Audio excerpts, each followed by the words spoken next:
Ils étaient pratiquement arrivés à un règlement final de cet interminable conflit. Le Premier ministre israélien Barak et le leader palestinien Arafat avaient fait des concessions importantes à Camp David pendant l'été 2000. Il y avait eu de chaleureuses accolades, des paroles encourageantes, et on s'était mis à rêver d'une dynamique de paix au Moyen-Orient. Puis quelqu'un a lancé une pierre et une autre. Le camp adverse a riposté avec des gaz lacrymogènes et des tirs de fusil. Un premier antagoniste est tombé et le cycle de la violence est reparti de plus belle. Y a-t-il une espérance pour une paix durable à Jérusalem, la ville éternelle? Découvrons la réponse surprenante, incrustée dans les pavés mal dégrossis de la vieille ville de Jérusalem.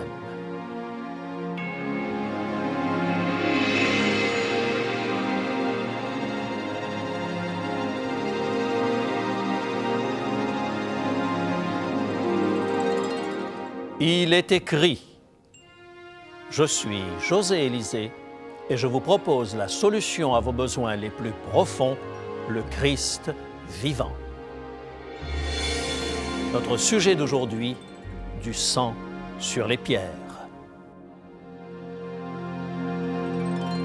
Lorsque le président Clinton réussit à mettre face à face Ehud Barak et Yasser Arafat dans une même pièce à Camp David, il a semblé au monde politique que le long conflit entre Israël et les Palestiniens était sur le point de se résoudre.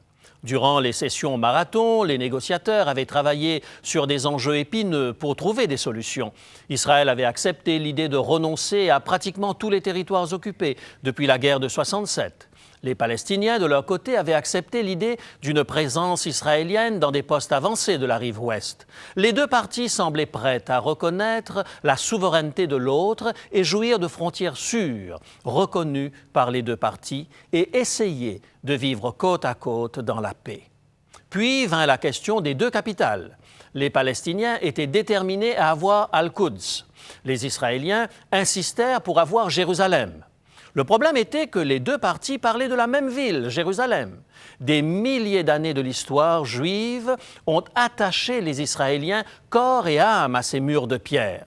Les Palestiniens avaient la certitude que leur drapeau devait flotter sur ces mêmes pierres.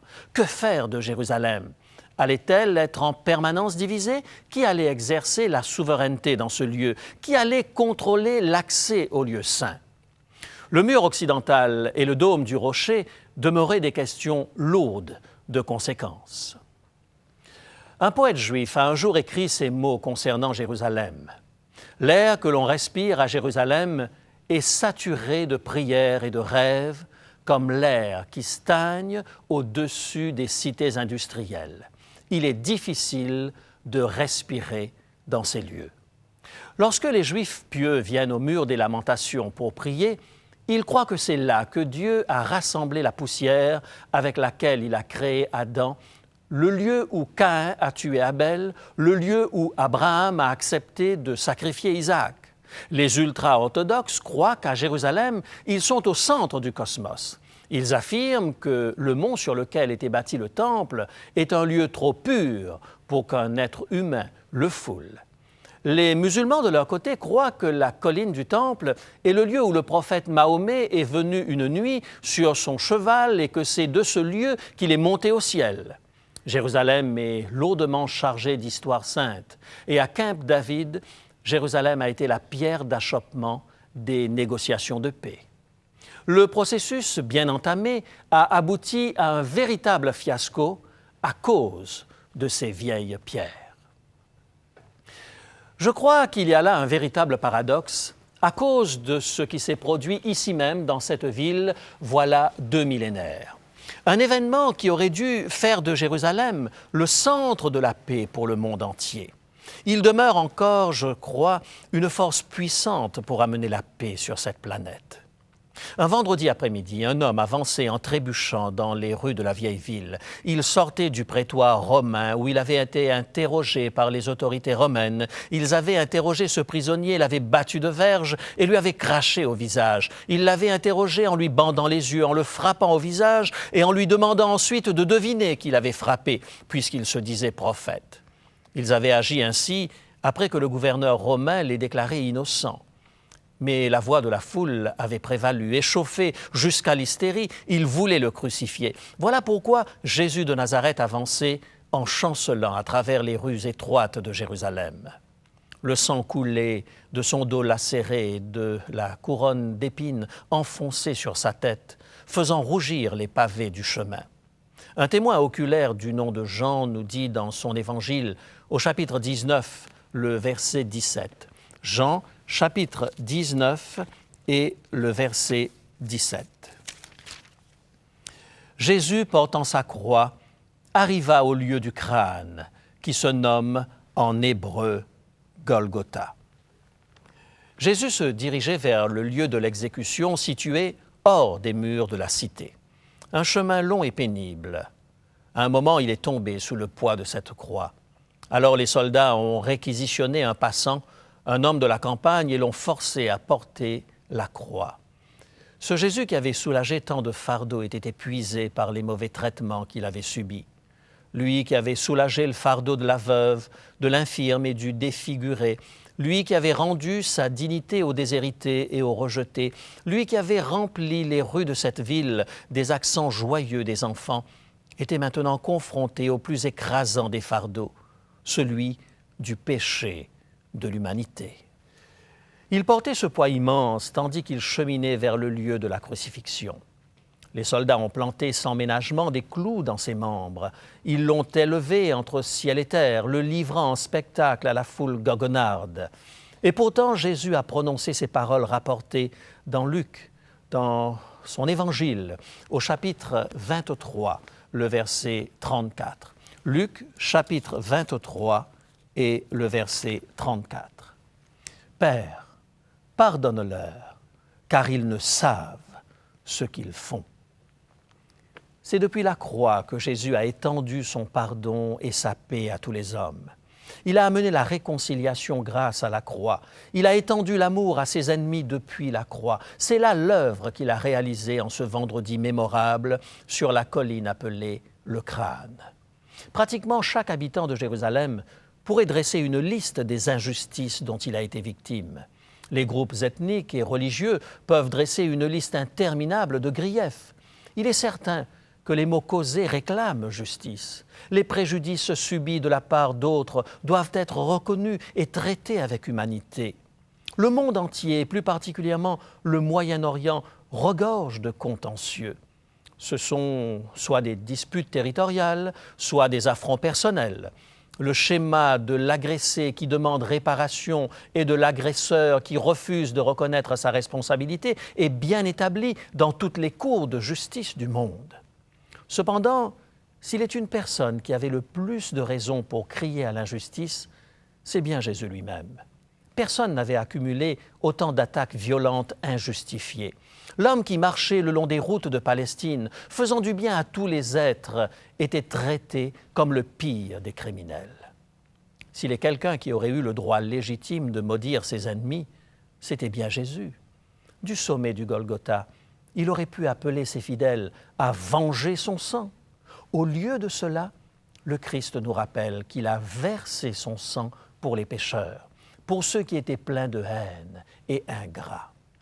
Paul, un ancien persécuteur de l'Église chrétienne, l'explique en ces mots dans l'Épître aux Éphésiens, au chapitre 2 et au verset 13. Éphésiens, chapitre 2 et le verset 13. Mais maintenant, en Jésus-Christ, vous qui étiez jadis éloignés, vous avez été rapprochés par le sang de Christ. Des gens qui vivaient loin de Dieu et loin les uns des autres. Des gens qui se sont ostracisés par la colère. Des gens qui ont été mis au banc de la société par l'injustice de l'histoire ou par une longue histoire d'injustice. Tous peuvent trouver, par le sang du Christ, la réconciliation. Jésus, en versant son propre sang, nous permet de nous rapprocher les uns des autres. Nabil était directeur de l'école primaire de Gaza. Un jeudi matin, il s'est levé de bonne heure, a fait ses prières habituelles à la mosquée du lieu, et ensuite il a pris un sac à dos bourré de 5 kilos d'explosifs. Il a pris sa bicyclette et s'est dirigé vers l'implantation juive de Gush Katif. Alors qu'il s'approchait du poste de contrôle militaire israélien, la bombe a explosé prématurément, le tuant instantanément. Aux funérailles de Nabil, 1 millier de Palestiniens de Gaza ont marché derrière son cercueil. Leur voix s'élevait en un chant unique qui se résumait à une seule phrase : « Mort à Israël ». Sur sa tombe, un parent a lu la lettre que Nabil avait écrite avant de se lancer dans sa mission suicide. Il appelait ses compagnons à continuer leur marche sur Jérusalem. C'est de cette manière que beaucoup de funérailles se passent dans ce point chaud du globe. Les funérailles d'un martyr protestataire se transforment rapidement en un appel à venger son sang. Plus le sang est versé, plus il y a des raisons d'appeler à la vengeance. Mais que s'est-il produit après la mort de cet homme qui portait sa croix en ce triste vendredi de Pâques? Comment ces funérailles ont-elles tourné lorsque son corps sans vie a été transporté jusqu'au tombeau? Ces funérailles ont pris l'allure d'une immense célébration. Elles se sont transformées en une raison d'espérer et de pardonner et de se réconcilier. La résurrection de Jésus du tombeau, véhiculée par des centaines de témoins oculaires, a répandu son évangile de paix à toute langue, nation, tribu et peuple. Écoutez la bonne nouvelle que les apôtres ont répandue à travers le monde, faisant de leurs adversaires des amis. Nous la trouvons dans l'Épître aux Galates, au chapitre 1er, les versets 3 et 4. Galates, chapitre 1er, versets 3 et 4. Que la grâce et la paix vous soient données de la part de Dieu le Père et de notre Seigneur Jésus-Christ, qui s'est donné lui-même pour nos péchés, afin de nous arracher du présent siècle mauvais, selon la volonté de notre Dieu et Père. Parce que Jésus s'est donné lui-même, nous pouvons recevoir grâce et paix. Il s'est offert pour nous délivrer d'un cycle de violence. Son sacrifice a mis fin au cycle nécessaire de la vengeance. Il nous appelle à substituer le pardon à l'amertume. Nous avons désespérément besoin aujourd'hui d'un idéal de paix. Nous disons tous notre attachement à un idéal de tolérance et de compréhension mutuelle. Mais curieusement, ce ne sont pas les voies de la paix qui prévalent. Celles des extrémistes portent le plus aujourd'hui. Ce sont celles de la colère qui emportent les foules. Un seul acte d'un fanatique peut saboter les bonnes intentions de la majorité silencieuse. À l'automne de 1995, les négociateurs israéliens et palestiniens avaient réalisé une extraordinaire avancée. Ils avaient poursuivi des négociations secrètes dans différentes villes d'Europe et du Moyen-Orient pendant 2 années. Un conseiller du Premier ministre israélien, Yitzhak Rabin, et le conseiller le plus proche de Yasser Arafat avaient mis sur pied un plan de paix final. Les 2 négociateurs avaient accepté de reconnaître le droit à l'existence de l'autre nation de manière permanente. Ils avaient accepté l'idée que Jérusalem pourrait devenir la capitale des 2 États. Ils avaient mis sur pied les éléments de sécurité qui allaient préserver leur peuple d'un conflit supplémentaire. Les 2 hommes s'étaient serrés la main et s'étaient embrassés avec émotion. Ils croyaient sincèrement qu'ils avaient réussi à mettre sur pied un avenir de paix pour les générations futures. Mais Yitzhak Rabin n'eut jamais la possibilité de confirmer ce traité de paix. Juste avant que le document ne soit déposé sur son bureau, il a été assassiné par un fondamentaliste juif. L'acte violent d'un seul fanatique avait saboté des années de patient labeur. À l'automne de 1998, Israéliens et Palestiniens avaient travaillé aux accords de paix de Hawaï. Le premier ministre israélien, Benjamin Netanyahou, avait promis de retourner la plupart des territoires occupés aux Palestiniens.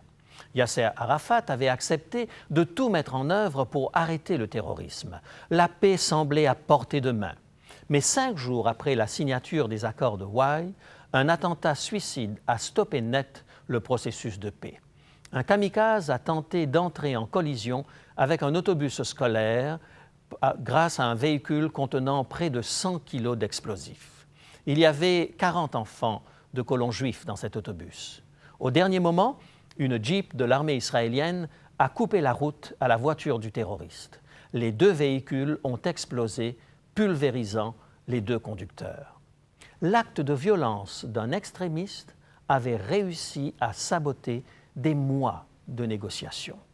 Cela fait partie de la tragédie du Moyen-Orient et plus globalement de la tragédie de la vie sur cette planète. Un acte de violence insensé allume un monde d'animosité. Une alternative existe. Un comportement différent peut susciter une réaction en chaîne très différente. Écoutez la proposition de l'apôtre Paul dans son épître aux Romains, au chapitre 5 et le verset 18. Romains, chapitre 5 et le verset 18. Ainsi donc, comme par une seule offense, la condamnation a atteint tous les hommes, de même, par un seul acte de justice, la justification qui donne la vie s'étend à tous les hommes. L'acte d'un seul homme, la mort du Christ sur la croix, a rendu le pardon disponible à tous les êtres humains. Pécheur pardonné, je peux être réconcilié avec Dieu et trouver la paix. Si des actes insensés peuvent multiplier le nombre de morts, l'acte unique du Christ peut faire abonder la grâce et la justice. Oui, l'esprit de réconciliation et de paix du Christ doit pénétrer au plus profond de nos cœurs, car les conflits de ce monde, le sang versé et la souffrance puisent leurs racines dans le cœur humain, dans nos comportements et dans nos schémas de pensée. Voilà pourquoi le sang continue de couler à Jérusalem. Aussi, avons-nous besoin d'une autre dynamique, celle dans laquelle il n'y a ni juif ni grec, ni esclave ni libre. Toute l'humanité ne forme qu'un. Nous sommes tous aimés de la même manière par notre Père céleste. Chaque être humain a une valeur infinie, parce que chaque être humain a été racheté par le précieux sang de Jésus-Christ. Tels étaient les sentiments qui habitaient le cœur de Abba Haile Mariam, un moine chrétien éthiopien qui vivait dans une hutte sur le toit de l'église du Saint-Sépulcre. Ces moines éthiopiens se réclament d'une relation spéciale avec Jérusalem remontant à l'époque du roi Salomon. La reine de Saba, l'une de ses épouses, régnait sur l'Éthiopie. Il ne faut pas se bercer de l'illusion que les moines des différentes dénominations qui occupent les lieux saints soient tous animés des mêmes sentiments. Beaucoup sont tombés dans des querelles de clochers pour s'approprier les lieux saints, aussi bien les Coptes égyptiens que les Grecs orthodoxes et les catholiques romains. Abba Haile, cependant, observe ces rivalités avec un certain détachement. À l'époque des conversations de Camp David, il a dit avec un immense sourire: « Tout le monde aime Jérusalem. Nous avons ici 3000 ans d'histoire. Moi, je prie pour la paix, je prie tous les jours pour Barak, pour Arafat et pour Clinton. » À y voir de plus près, il s'agit bien de notre choix. Nous pouvons soit lancer des pierres dans les rues et riposter avec des fusils d'assaut, ou prier pour la paix, prier pour les peuples en conflit et prier pour nos propres ennemis. Je ne nie pas que la problématique de la Terre sainte soit complexe, mais je me sens poussé à élever ma voix en faveur d'une vision plus globale de l'avenir de l'humanité. Ce que le Christ a accompli à Jérusalem est plus grand et plus noble que quoi que ce soit d'autre qui se soit passé dans cette ville depuis 2000 ans. Son sang, un jour, a rougi les pavés des rues de Jérusalem. Il a marqué son territoire de paix de son sang. Ne voulons-nous pas donner à cet apôtre de la paix sa chance? Ne voulons-nous pas le faire maintenant même dans nos cœurs? Car c'est là que tout peut commencer. Cela commence en reconnaissant que nous sommes des êtres humains pécheurs, que nous sommes habités par l'animosité, que nous sommes emportés par l'agressivité, en dehors et à l'intérieur de nous-mêmes. Nous avons besoin du prince de la paix dans nos vies. Nous avons besoin de sa voix qui domine les autres voix. Nous avons besoin de son esprit de grâce au plus profond de nous-mêmes. L'une des solutions les plus populaires concernant l'avenir de Jérusalem est un élargissement significatif des frontières de la ville, suivi d'une redivision de la ville. Cela donnerait suffisamment d'espace aux Palestiniens et aux Juifs pour s'installer dans la ville éternelle. Et si les frontières de la ville pouvaient être étendues suffisamment loin pour inclure également l'esprit de la paix, l'état d'esprit dont Jésus a fait preuve sur cette colline de Golgotha, un esprit qui embrasse le monde entier de l'amour du Père, un état d'esprit grâce auquel chaque être humain est considéré comme un enfant de Dieu.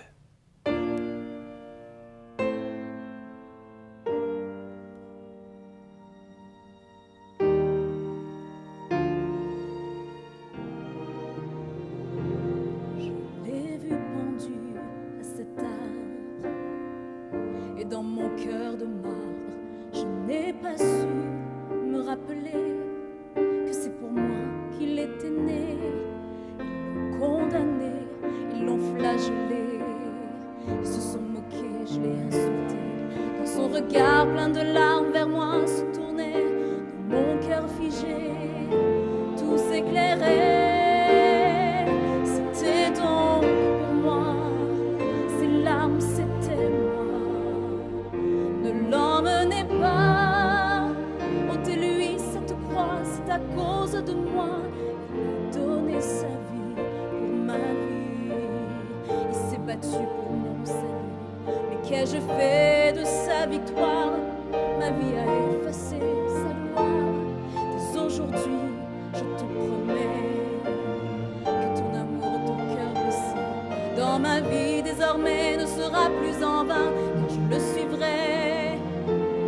Ton chemin, c'était donc pour moi, ces larmes, c'était moi.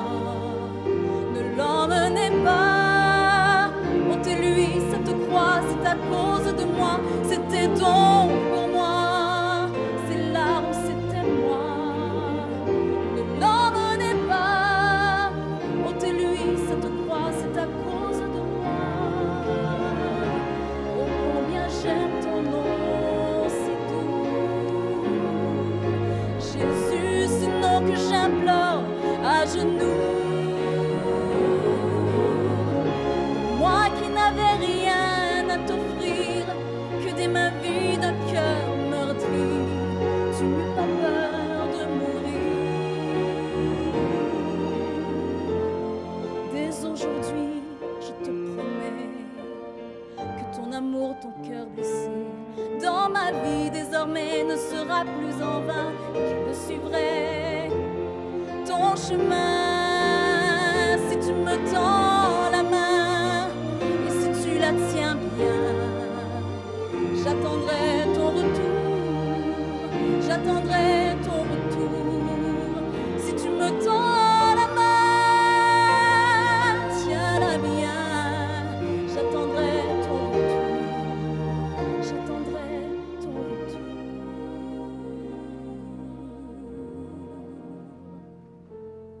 Ton retour.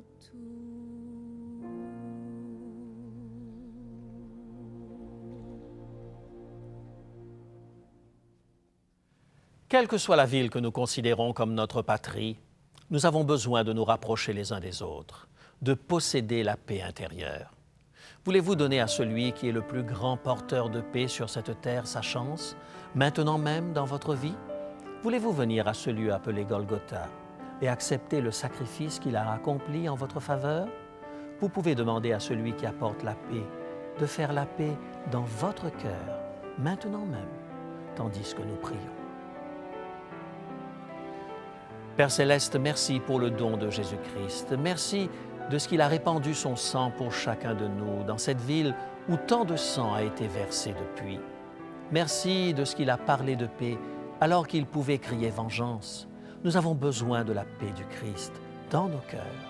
Aussi, nous venons à la croix de notre propre gré. Nous reconnaissons notre besoin de pardon. Nous te remercions pour ton acte de pardon si généreux et si plein de grâce. Nous acceptons Jésus comme notre Seigneur et Sauveur. Amen.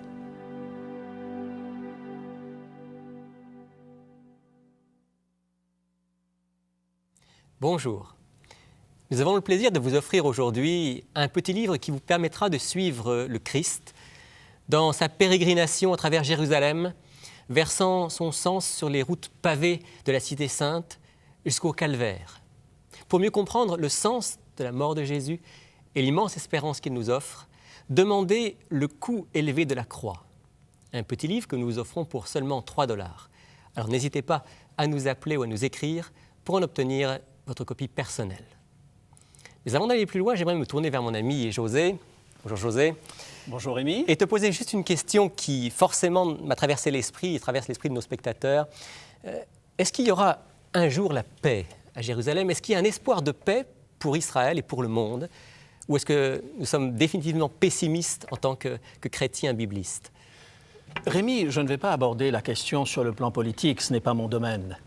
Mais sur le plan biblique, je sais qu'il y a toute une frange du christianisme qui croit que lorsque Jésus, dans Matthieu chapitre 21, verset 24, parle du temps des nations, que la fin de cette période va correspondre à un rétablissement politique de l'État d'Israël.